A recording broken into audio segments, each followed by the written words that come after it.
जय श्री कृष्णा। कथा महाभारत काल से जुड़ी हुई है, तो आइए आपको लेकर चलते हैं कुरुक्षेत्र के मैदान में, जहां पर इस समय महाभारत का युद्ध प्रारंभ हो रहा है।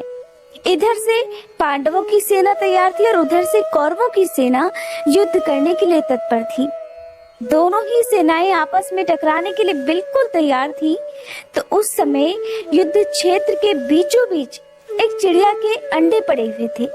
उस चिड़िया ने बिल्कुल अभी अभी वो अंडे दिए थे और उस चिड़िया की आंखों में आंसू थे। वो रो रही थी कि दोनों तरफ से अब सेनाएं आपस में टकराएंगी तो मेरे ये बच्चे तो संसार में आने से पहले ही नष्ट हो जाएंगे।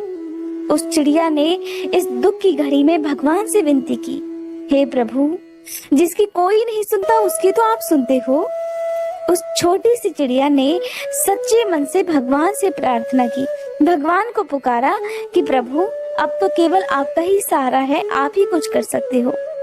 और उसी समय कुछ ही क्षण बाद युद्ध प्रारंभ हुआ। दोनों ही सेनाएं बड़े जोर शोर से एक दूसरे से टकरा रही थी। महाभयंकर युद्ध छिड़ गया। बड़े बड़े महारथी इस युद्ध में मारे गए।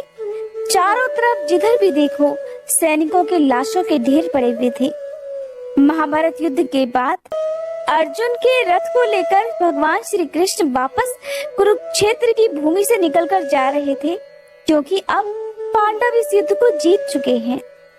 भगवान अर्जुन के रथ को लेकर जा रहे हैं। भगवान श्री कृष्ण इस समय अर्जुन के साथी बने हुए हैं। तो नीचे धरती पर एक रथ का घंटा पड़ा हुआ है। भगवान के हाथ में घोड़ों को हाँकने वाला चाबुक है, क्योंकि वो अर्जुन के रथ को हाँक रहे हैं। भगवान ने उस पड़े हुए घंटे पे जोर से चाबुक मारा तो वो घंटा पलट गया। और जैसे ही वो घंटा पलटा तो उसके अंदर से चिड़िया के नन्हे नन्हे बड़े नन्हे से बहुत मासूम से बच्चे फुदकते हुए बाहर निकले और उड़कर वहां से चले गए। ये देखकर अर्जुन को बड़ा आश्चर्य हुआ और अर्जुन भगवान से कहने लगे, हे केशव, ये मैं क्या देख रहा हूँ? इतना भीषण युद्ध जो ना पहले कभी हुआ, ना ही शायद आगे कभी होगा। और ऐसा भीषण महाभारत युद्ध जिसमें भीष्म पितामह, कर्ण और गुरु द्रोण जैसे योद्धा तक नहीं बचे। बड़े से बड़े शक्तिशाली महारथी इस युद्ध में मारे गए। लेकिन ऐसे भीषण संग्राम में भी इन चिड़िया के बच्चों की रक्षा किसने की होगी? अर्जुन की बात सुनकर भगवान श्री कृष्ण मंद मंद मुस्कुराने लगे। कहने लगे, अर्जुन, अभी भी नहीं समझे? जिसने इस महासंग्राम में तुम्हारी रक्षा की है, जिनके कारण तुम आज जीवित हो, उन्हीं ने चिड़िया के इन नन्हे नन्हे बच्चों की भी रक्षा की है। भगवान कृष्ण की बात अर्जुन समझ गए। तो ये है कथा का सार कि भगवान कृष्ण को या अपने आराध्य देवी देवता को जब भी आप किसी भी मुश्किल वक्त में सच्चे मन से पुकारते हैं तो भगवान आपकी रक्षा करने के लिए, आपकी सहायता करने के लिए जरूर आते हैं। बस आप उन्हें सच्चे मन से पुकार कर तो देखिए। चलिए अब आपको वापस ले चलते हैं सूर्य भगवान की कथाओं की ओर। तो शाम कहने लगे, हे देवर्षि, आपकी कृपा से मुझे सूर्य भगवान का प्रत्यक्ष दर्शन प्राप्त हुआ, उत्तम रूप भी प्राप्त हुआ, किंतु मेरा मन चिंता से अभी भी आकुल है। इस मूर्ति का पूजन और रक्षण कौन करेगा? मेरे मन में इस बारे में बड़ी चिंता है। मुनिवर, कृपया आप इसे बताने की कृपा कीजिए। तब देवर्षि नारद कहने लगे, साम, इस कार्य को कोई भी ब्राह्मण स्वीकार नहीं करेगा, क्योंकि देव पूजा अर्थात देव धन से अपना निर्वाह करने वाले ब्राह्मण देवलक कहे जाते हैं। जो लोग लोभवश देवधन और ब्राह्मण धन को ग्रहण करते हैं वे घोर नरक में जाते हैं। इसलिए कोई भी ब्राह्मण देवता का पूजक नहीं बनना चाहता। तुम भगवान सूर्य की शरण में जाओ और उन्हीं से पूछो कि कौन उनका विधि विधान से पूजन करेगा, या फिर राजा उग्रसेन के पुरोहित से कहो। संभव है कि वे इस कार्य को स्वीकार कर लें। देवर्षि नारद की इस बात को सुनकर जामवंती पुत्र सांब उग्रसेन के पुरोहित गौरमुख के पास गए और उन्होंने उन्हें सादर प्रणाम करके कहा, महाराज, मैंने सूर्य भगवान का एक विशाल मंदिर बनवाया है और उसमें समस्त परिवार तथा परिच्छदों और पत्नियों सहित उनकी प्रतिमा की स्थापना भी की है। और अपने नाम से वहाँ एक नगर भी बसाया है। आपसे मेरा ये विनम्र निवेदन है कि आप उन्हें ग्रहण कीजिए। गौरमुख कहने लगे, सांब, मैं ब्राह्मण हूँ और आप राजा हैं। आपके द्वारा दिए गए इस प्रतिग्रह को लेने पर मेरा ब्राह्मणत्व नष्ट हो जाएगा। दान लेना ब्राह्मण का धर्म है, किंतु देव प्रतिग्रह ब्राह्मण को कभी नहीं लेना चाहिए। आप ये दान किसी मग को दे दीजिए, वही सूर्यदेव की पूजा का अधिकारी है। सांब ने पूछा, महाराज, ये मग कौन है, कहाँ रहते हैं, किसके पुत्र हैं, इनका क्या आचार है, आप कृपा कर इस बारे में बताइए। सांब की बात सुनकर गौरमुख बोले, मग भगवान सूर्य अर्थात अग्नि तथा निक्षुभा के पुत्र हैं। अपने पूर्व जन्म में निक्षुभा महर्षि ऋग्जहा की अत्यंत सुंदर पुत्री थी। एक बार उससे अग्नि का उल्लंघन हो गया, जिस कारण भगवान सूर्य उनसे रुष्ट हो गए। बाद में अग्नि रूप भगवान सूर्य के द्वारा निक्षुभा का जो पुत्र हुआ वही मग कहलाया। भगवान सूर्य के वरदान से यही अग्निवंश में उत्पन्न अव्यंग को धारण करने वाले मग सूर्य के परम भक्त हुए और सूर्य देव की पूजा के लिए नियुक्त हो गए। सूर्य की पूजा करने वाले मग शाक द्वीप में निवास करते हैं। आप भगवान सूर्य के पूजक के रूप में उन्हें प्राप्त करने के लिए शाक द्वीप चाहिए। तब सांब ने द्वारका जाकर अपने पिता भगवान श्री कृष्ण को सब समाचार सुनाया। फिर वे उनकी आज्ञा प्राप्त कर गरुड़ पर सवार होकर शीघ्र ही शाक द्वीप पहुंच गए। वहां जाकर उन्होंने अतिशय तेजस्वी महात्मा मगों को सूर्य भगवान की आराधना में संलग्न देखा। सांब ने उन्हें सादर प्रणाम कर उनकी प्रदक्षिणा अर्थात परिक्रमा की और फिर सांब कहने लगे, आप लोग धन्य हैं, आप सभी का दर्शन सबके लिए कल्याणकारी है। आप लोग सदा भगवान सूर्य की आराधना में लगे हुए हैं। मैं भगवान श्री कृष्ण का पुत्र हूँ, मेरा नाम सांब है। मैंने चंद्रभागा नदी के तट पर सूर्य देव की मूर्ति की स्थापना की है।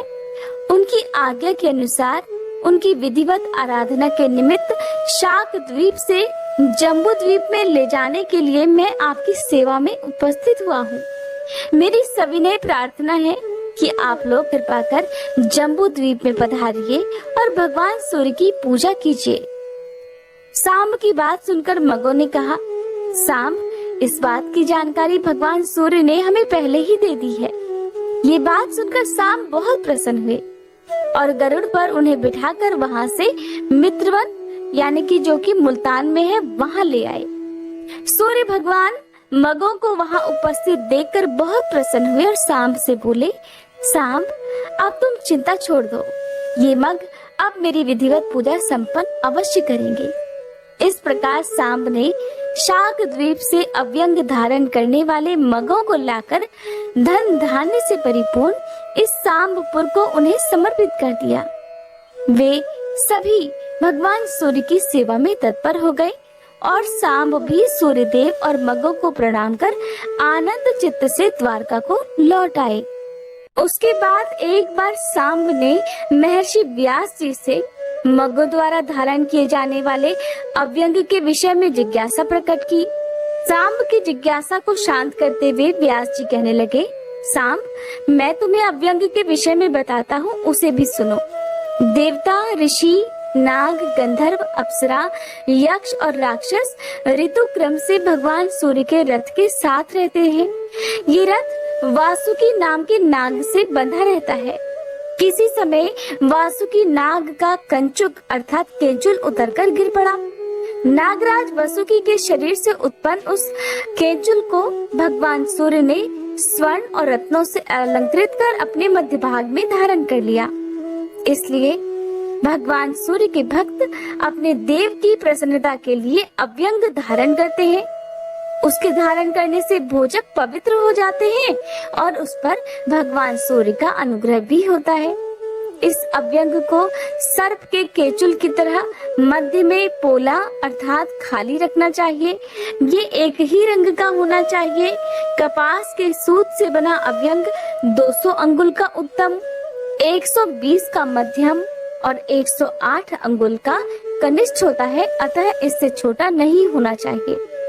यज्ञोपवीत की तरह 8वें वर्ष में अव्यंग धारण करना चाहिए। भोजकों के लिए यही मुख्य संस्कार है। इसके धारण करने से वे सभी क्रियाओं के अधिकारी हो जाते हैं। ये अव्यंग सर्वदेवमय, सर्ववेदमय, लोकमय और सर्वभूतमय है। इसके मूल में विष्णु, मध्य में ब्रह्मा और अंत में शशांक मौली भगवान शिव निवास करते हैं। इसी तरह ऋग्वेद, यजुर्वेद और सामवेद क्रमशः मूल, मध्य और अग्रभाग में रहते हैं। अथर्ववेद ग्रंथि में स्थित रहता है। पृथ्वी, जल, तेज, वायु, आकाश और भूलोक, भुवरलोक तथा स्वर्लोक आदि 7 लोक अव्यंग में निवास करते हैं। सूर्य भक्त भोजक को सभी समय अव्यंग धारण कर भगवान सूर्य की उपासना करनी चाहिए। सुमंतु मुनि बोले, राजन, इस प्रकार व्यास जी के द्वारा अव्यंग के विषय में जानकारी प्राप्त कर सांब नारद जी के पास वापस लौट आए और उन्होंने उनसे सब वृतांत बताकर पूछा, हे देवर्षि, भोजकों को भगवान सूर्य को स्नान, अर्घ, आचमन, धूप आदि किस प्रकार समर्पित करना चाहिए, इनका भी आप कृपा कर वर्णन कीजिए। तो देवर्षि नारद बोले, सांब, संक्षेप में मैं वह विधि बता रहा हूँ, सावधान होकर सुनो। सबसे पहले शौच आदि से निवृत्त होकर आचमन पूर्वक नदी में, जलाशय आदि में स्नान करना चाहिए। फिर स्वर्ण दान कर 3 बार आचमन करें। शुद्ध वस्त्र पहनकर पवित्री धारण कर पूर्वाभिमुख या उत्तराभिमुख होकर आचमन करना चाहिए। फिर 2 बार मार्जन और 3 बार अभ्युक्षण करें। आचमन के बिना की गई क्रिया निष्फल होती है और इसके बिना पुरुष शुद्ध भी नहीं होता। वेद में कहा गया है कि देवता पवित्रता को ही चाहते हैं। आचमन करने के बाद मौन होकर देवालय में जाना चाहिए। आसन पर बैठकर प्राणायाम कर सिर को कपड़े से ढककर रखना चाहिए और विविध अर्घ्य पात्र को हाथ में उठाकर भगवान सूर्य का आवाहन करना चाहिए तथा दोनों जानवों पर बैठकर भगवान सूर्य का अपने हृदय में ध्यान करते हुए इस मंत्र से अर्घ्य प्रदान करना चाहिए। एहि सूर्य सहस्त्रांशो तेजो राशे जगतपते अनुकंपा ही में कृत्वा ग्रहणार्घ्यम दिवाकर। इस प्रकार अर्घ देने के साथ ही तीनों काल स्नान कर जो भगवान सूर्य की आराधना करता है और धूप देता है, वह अश्वमेध यज्ञ का फल प्राप्त कर लेता है और उसे धन, पुत्र तथा आरोग्य की भी प्राप्ति हो जाती है और अंत में वह भगवान सूर्य में लीन हो जाता है। उत्तम पुष्पों के न मिलने पर पत्तों से भी पूजन कर सकते हैं। धूप ही दे या भक्ति पूर्वक जल ही सूर्य देव को अर्पित कर सकते हैं। अगर ऐसा भी ना हो सके तो केवल प्रणाम भी कर सकते हैं। प्रणाम करने में भी असमर्थ हो तो फिर मानसिक पूजा कर सकते हैं। ये विधि द्रव्य के अभाव में करनी चाहिए। द्रव्य रहने पर अर्थात पूजन सामग्री रहने पर विधि पूर्वक सभी सामग्रियों से पूजन करना चाहिए। भक्ति पूर्वक सूर्य भगवान की पूजा देखने वालों को भी अश्वमेध यज्ञ का फल प्राप्त होता है और सूर्यलोक की प्राप्ति भी होती है।